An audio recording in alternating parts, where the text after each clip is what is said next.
Hello students, कैसे हैं आप लोग। उम्मीद करता हूं बढ़िया होंगे और एक नए लेक्चर में स्वागत है। और आज हम इस लेक्चर की शुरुआत करेंगे 21वें क्वेश्चन से और 5 क्वेश्चन करेंगे 21 से लेकर 25 तक।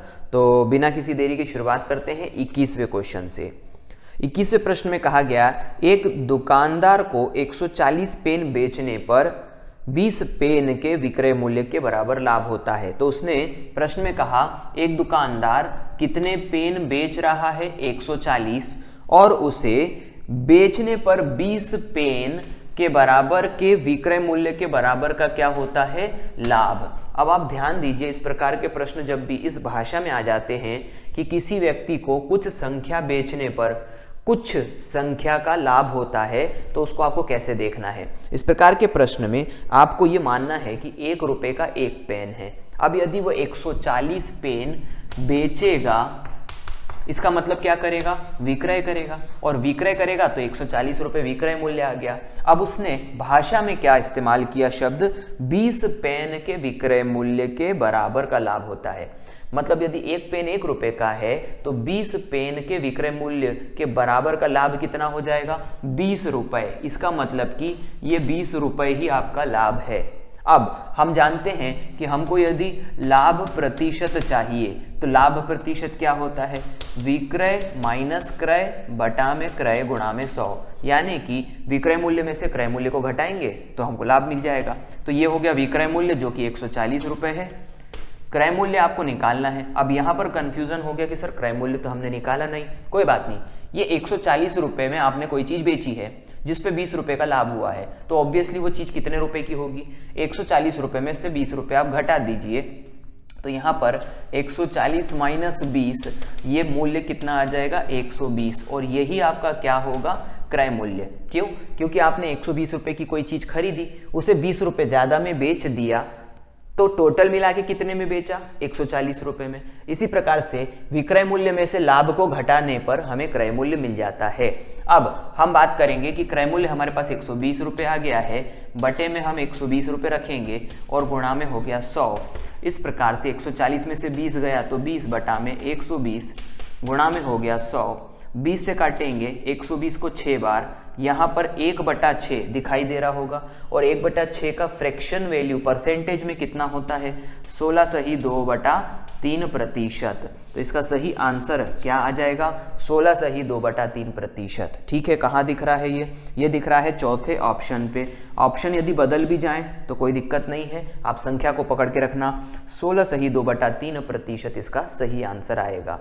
फिर से एक बार समझ लीजिए, इस प्रकार के प्रश्न में कहा जाता है कि कोई वस्तु, कोई भी पेन हो सकता है, हवाई जहाज, कुछ भी चीज या टॉफी, कोई भी चीज बेचने पर संख्या दी जाएगी और आपको लाभ जो दिया जाएगा वो उस संख्या के रूप में दिया जाएगा कि वो वस्तु कितनी बिकी। जैसे यहां पर कहा गया 20 पेन के विक्रय मूल्य के बराबर। अब इसमें आप कॉमन सेंस लगाइएगा, 1 रुपए की एक वस्तु तो 140 उसने बेची है, तो उसने बेचा कितने का माल, 140 रुपए का, जिसपे उसको 20 रुपए का क्या हुआ है, लाभ हुआ है, जो कि वस्तु की संख्या के रूप में बोला है।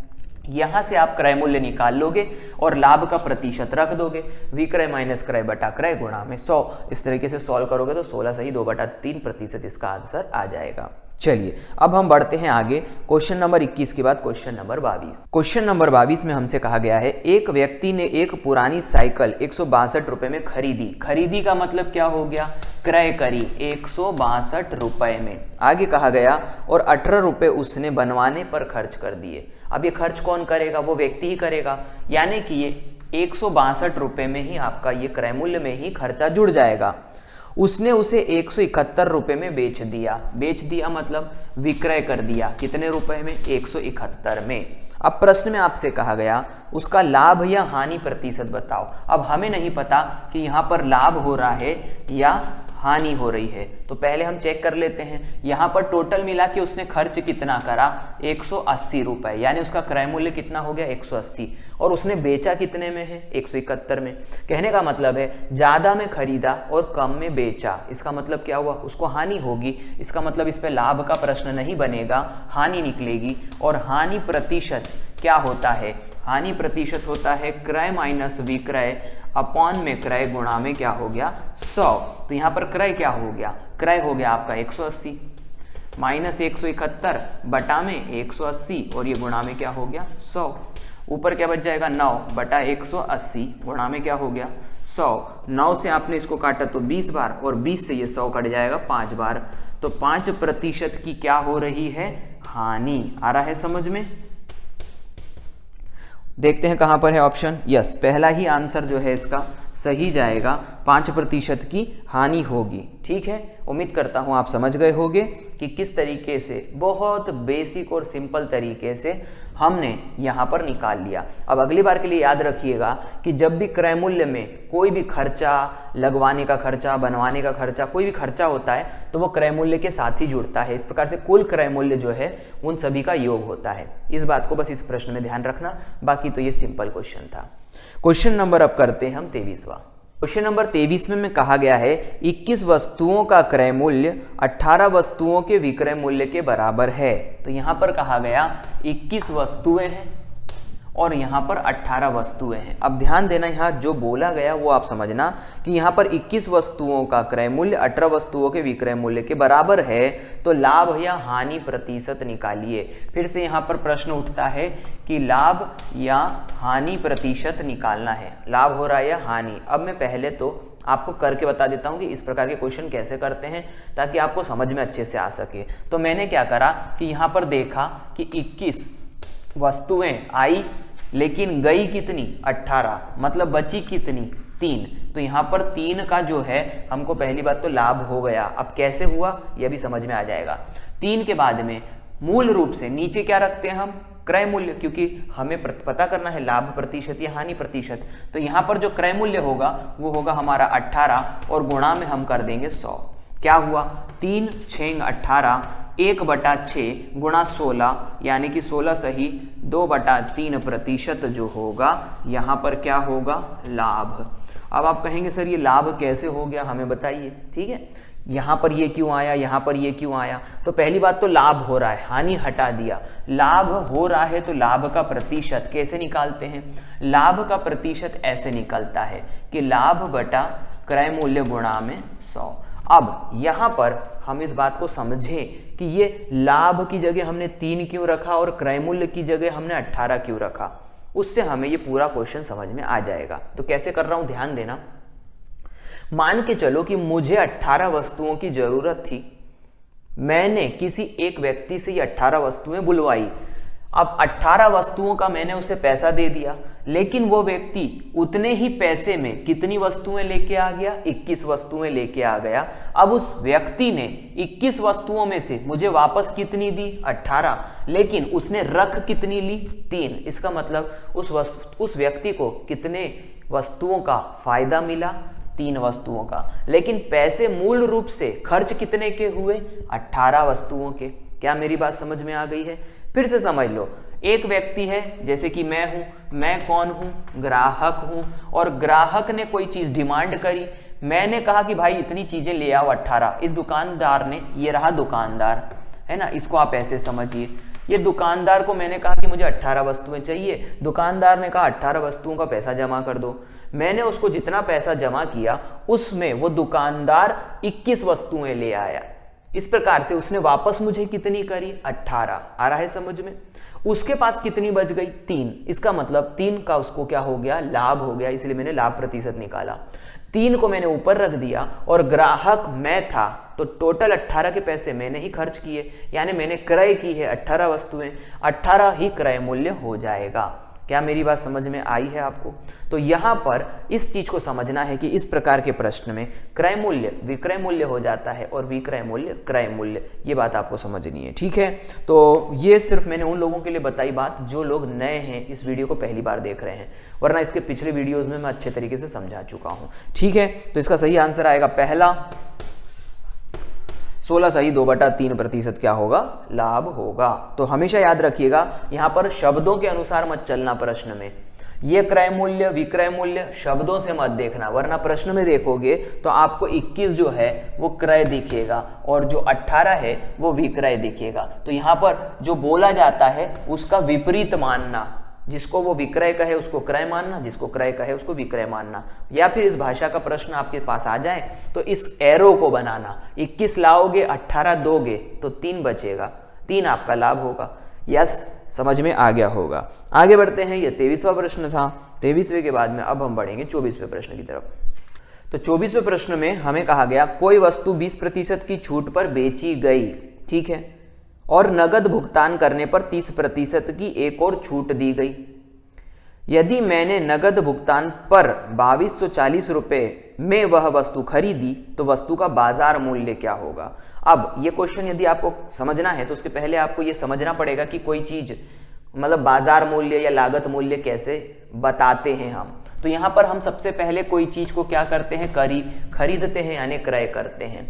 फिर हम उसके ऊपर कोई मूल्य निर्धारित करते हैं जिसको बाजार या फिर लागत मूल्य कहते हैं, ठीक है, बाजार या लागत मूल्य। और उसके बाद में उसमें थोड़ा सा कम करके उसको हम क्या करते हैं, विक्रय कर देते हैं यानी बेच देते हैं। अब मेरी बात ध्यान से समझना, जब भी आपको विक्रय मूल्य मिलेगा तो वो डिस्काउंट के साथ मिलेगा। तो डिस्काउंट यहां पर आता है, हमेशा याद रखना। डिस्काउंट कहां आएगा, बाजार मूल्य के ऊपर। अब इस प्रश्न में आपसे क्या कहा गया, कोई वस्तु 20% की छूट पर बेची गई।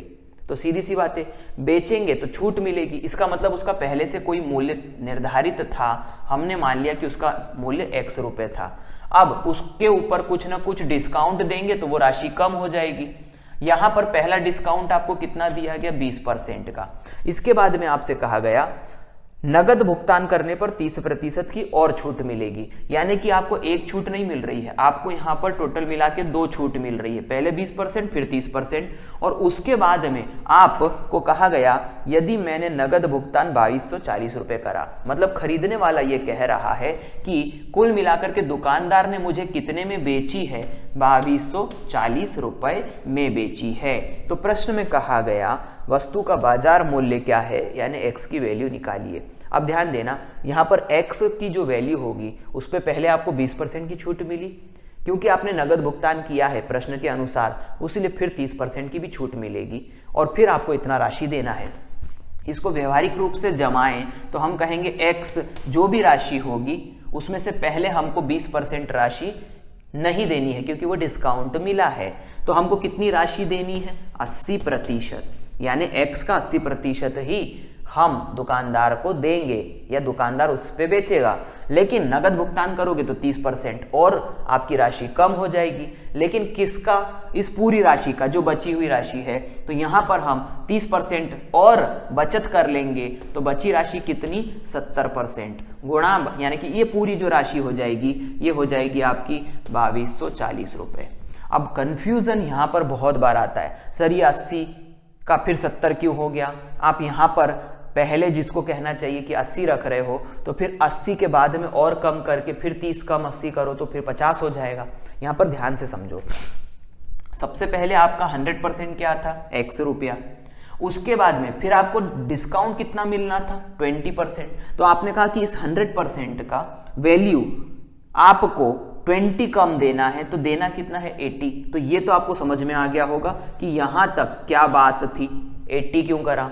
लेकिन अब जब ये राशि आप देने वाले थे तो ये अपने आप में 100% हो जाएगी और अब इस 100% में से आप 30%, ये वाला 30% नहीं दोगे तो फिर दोगे कितना, 70%। इसीलिए यहां पर हमने करा, पहले X राशि का 20% हटाया तो 80 बचा, फिर इस पूरी राशि का 30% हटाया तो 70% बचा। अब हम क्या करेंगे, इसको सॉल्व कर लेंगे, है ना। तो मैं इसको थोड़ा मिटा देता हूं ताकि कंफ्यूजन हमको ना हो, ठीक है। अब इसको हम सॉल्व करेंगे तो इसको काटते हैं, 20 से काट दिया तो 4 बार, 20 से काट दिया तो 5 बार, 0 से 0 कैंसिल कर दिया, 7 से काटा, 7 तिया 21, बच गया 1, 7 दूनी 14, 4 से काट देंगे, 4 8 32, ठीक है। ये 5 है और ये 8 है, 5 8 40, तो 5 8 40 बनेगा। 40 के बाद 1 0 यहाँ का बचा और 1 0 यहाँ का बचा, तो आपके X यानी बाजार मूल्य की वैल्यू कितनी आ गई, वो आ गई 4000, जो कि पहले ऑप्शन पे दिया गया है। तो इसका बाजार मूल्य यानी लागत मूल्य हो जाएगा 4000 रुपये।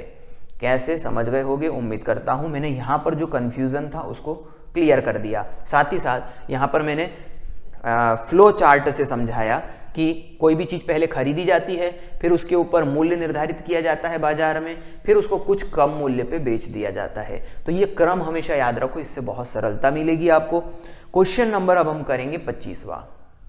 तो 25वां क्वेश्चन कुछ इस प्रकार से है कि चटर्जी ने एक कार खरीदा और उसकी मूल कीमत पर 15% छूट उसे विक्रेता से मिली। ठीक है, उसने उसे फिर खरीद मूल्य के 10% लाभ पर बेच दिया। उसे कार के मूल कीमत पर कितना प्रतिशत लाभ हुआ? ये मैंने क्वेश्चन की अंडरस्टैंडिंग के लिए पढ़ लिया। अब हम क्वेश्चन को उस तरीके से पढ़ेंगे कि हमें अटेम्प्ट करना है। चटर्जी ने एक कार खरीदी और उसकी मूल कीमत पर 15% छूट उसे विक्रेता से मिली। अब हमने माना कि उसकी मूल कीमत जो होगी वो 100 रुपये होगी। ये है उसकी मूल कीमत।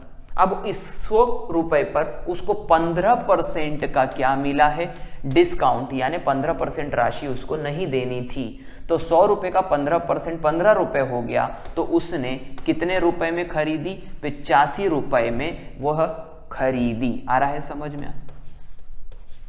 ठीक है, यहां पर उसने कितने में खरीदी? 85 रुपये में खरीदी। आगे प्रश्न में कहा उसने उसे फिर खरीद मूल्य के 10% पर बेच दिया। कहने का मतलब है उसने 85 रुपये के ऊपर 10% का क्या कमाया? लाभ कमाया। अब आप कहेंगे सर 85 रुपये का 10% क्या होगा? सिंपल सी बात है, 8 रुपये 50 पैसे। सामान्य सा गणित है, एकदम सामान्य सा। कैसे? 85% का 10% जो होगा वो 8.5 रुपये होगा। इसका मतलब ये हुआ कि उसने 85 रुपये की चीज को 8.5 रुपये के लाभ पर बेच दिया। तो यहाँ पर ये दोनों राशियां हम जोड़ देंगे तो ये राशि कितनी हो जाएगी? 93.50। ठीक है, अब इतने रुपए में उसने उसको बेचा है। अब हम इस बात को समझते हैं कि उसने हमसे प्रश्न क्या पूछा। उसे कार के मूल कीमत पर कितने प्रतिशत का लाभ हुआ है, यानी कि हमसे उसने प्रतिशत लाभ या लाभ प्रतिशत पूछा है, जो कि होता है लाभ बटा क्रय मूल्य गुणा में 100। ये लाभ प्रतिशत होता है। लेकिन इस प्रश्न में क्या करूंगा मैं वो आप समझना। यहां पर हम देखते हैं कि उसने हमसे पूछा लाभ प्रतिशत। अब इस पूरे प्रश्न को हम देखें तो पहले 100 रुपए की चीज थी, उसको 15% डिस्काउंट मिला तो उसको मिल गई वो वस्तु 85 रुपए में।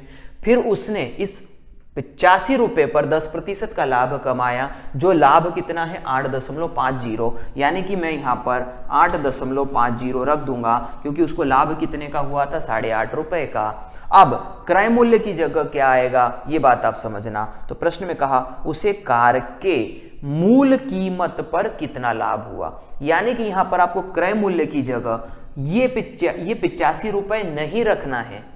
क्यों नहीं रखना है? उसने कारण बोला है। उसने कहा मूल कीमत पर, और हमने मूल कीमत किसको माना था? 100 रुपए। तो हम यहाँ पर 100 रख देंगे और गुणा में आ गया 100 रुपए, यानी कि गुणा में 100। तो ये 100 से 100 क्या हो गया? कैंसिल हो गया। तो 8.50% यानी कि 8.5% जो होगा इसका आंसर आ जाएगा। और इसका आंसर कहाँ दिख रहा है? पहले ऑप्शन को ही हम सही मानेंगे, 8.5%। ये क्या किया मैंने, इस बात को आपको अच्छे से समझना है। फिर से समझ लीजिए। प्रश्न में कहा चटर्जी ने एक कार खरीदा और उसकी मूल कीमत, तो ये रही मूल कीमत 100 रुपए। मूल कीमत पर 15% उसको क्या मिल गया? डिस्काउंट मिल गया। तो 15% डिस्काउंट यानी छूट उसे विक्रेता से मिली। तो 100 रुपए की चीज 85 रुपए की हो गई। उसने उसे फिर खरीद मूल्य के 10% लाभ पर बेचा, यानी कि जो खरीद मूल्य है इस पे खरीदा, खरीद मूल्य का 10% लाभ हो जाएगा 8.5 रुपये। इस प्रकार से उसने उसे 93.50 रुपये में बेच दिया। प्रश्न में कहा उसे कार के मूल कीमत पर, कहां पर? मूल कीमत पर कितना लाभ हुआ? तो लाभ हो गया 8.5 रुपये। क्रय मूल्य की जगह आप 85 मत रखो, क्योंकि उसने साफ रूप से कहा क्रय मूल्य पे कितना लाभ हुआ ये नहीं पूछा, उसने पूछा मूल कीमत पे कितना लाभ हुआ। तो मूल कीमत हो गई 100। 100 से 100 कैंसिल हो गया, 8.5% इसका सही आंसर आ जाएगा। उम्मीद करता हूं हूँ आप समझ गए होंगे। डिस्काउंट के और भी क्वेश्चन मैं आपको करवाता रहूँगा। इसके पहले यदि आपने एक वीडियो नहीं देखा है जो कि मैंने पिछली प्लेलिस्ट में बना के रखा है तो वो आप देख लेना, और उम्मीद करता हूँ कि ये क्वेश्चन आपको समझ में आ गए होंगे। मिलते हैं नेक्स्ट वीडियो में। Thank you.